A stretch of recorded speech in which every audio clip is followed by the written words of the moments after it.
একটা মেয়ের কবর থেকে এমন শব্দ এলো যা শুনে সবাই স্তব্ধ হয়ে গেল।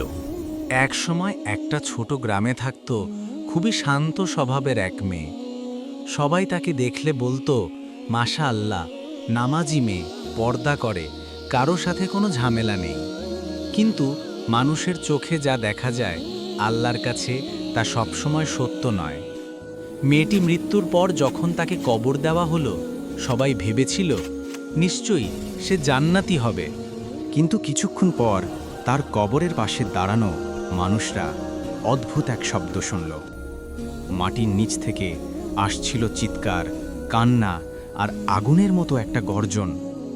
হুজুর ভয় পেয়ে বললেন, আলহামদুলিল্লাহ, আল্লাহ আমাদের জন্য রহমত করুন। পরের দিন হুজুর মেয়েটির পরিবারের কাছে সত্য জানতে চাইলেন। তার মা কাঁদতে কাঁদতে বললেন, হুজুর, সে সত্যিই নামাজ পড়ত, কিন্তু তার একটা গোপন গুনাহ ছিল যা কেউ জানত না। মেয়েটি গোপনে মানুষের বদনাম করত, হিংসা করত, আর সবচেয়ে বড় কথা, নিজের রাগকে নিয়ন্ত্রণ করতে পারত না।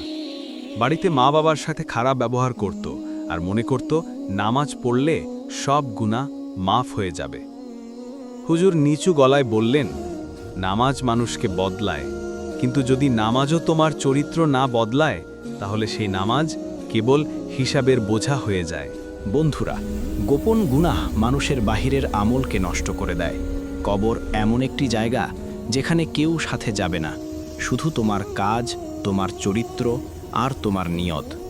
আল্লাহ আমাদের সবাইকে হেফাজত করুন, গোপন গুনাহ থেকে বাঁচিয়ে রাখুন আর কবরের আযাব থেকে রক্ষা করুন। আমিন।